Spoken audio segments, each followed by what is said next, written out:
Like Prince Harry's been offered this, well, one last chance to do the honourable thing. As ever, though, will he?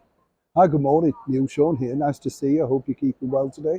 And yes, can we just say also, as this busy week enters this mega busy week, a huge thank you and wish them all the best to all the military personnel, everything from the forces that will be working incredibly hard now in synchronization, no doubt doing it in their sleep, I would imagine, marching up and down, playing their bands, all that sort of stuff. It's going to be spectacular. But let me tell you, these boys and girls work incredibly hard to make sure they put on a wonderful display. I know we see all of the things like the changing of the guard and all of the old normal things, but really do take a view of all the other military that will be in attendance this coming Saturday for the coronation. They do put on a spectacular show, and we often forget to thank these wonderful people that put so much effort in to make Britain look great. So from everybody here, we are truly thankful. And we wish you all the best on the big day. We'll be all thinking of you, obviously.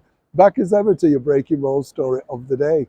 This story really is quite heartbreaking when you think, because if you look at it from a bigger picture, there is Prince Harry finally agreed to come back for his father's coronation and already stipulating that his private jet will literally be dropping him in and dropping him out. And, when you think about it, you could think, well, okay, there's your child's birthday. We get it. And as we told you on a video the other day, there's a lot of historical attachment to this particular period in the royal calendar. So it's not like it's picked out of malice.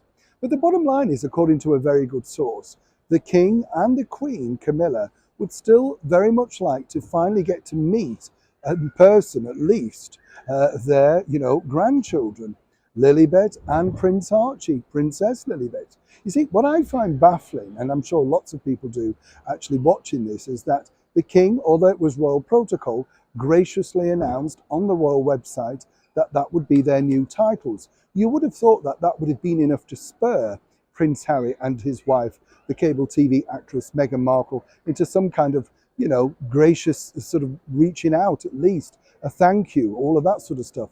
Oh no, no. Now, as we know, Prince Harry then finally agreed that he would be coming alone, realizing, of course, that his wife, Meghan Markle, could be literally booed on the steps of Westminster Abbey. Couldn't really have that, not now they've signed with a new mega agency, would just prove to the world how disliked she is across Europe. You get the picture. But according to a very good source at the palace, both the King and the Queen had not given up hope that Harry might surprise them with the children, finally, and bring them over, albeit for a very flying visit.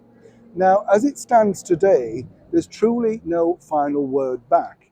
And I think this is incredibly gracious of the King, given what Harry and Meghan have basically said about him and, of course, Camilla, that they want to do the right thing on such an auspicious occasion, and more importantly, an historical one. And for King Charles, what he would really like nothing better than is to have his family all around him. Sadly, on this big, eventful, historical day, it's a rather fractious family, albeit nothing to do with him, but as ever, still trying his very best to make sure he can put on a united front and support all concerned. Now, if Prince Harry truly had any grace, he would consider exactly what the request from the King is.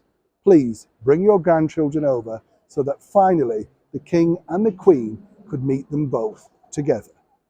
Neil Sean in the very heart of London.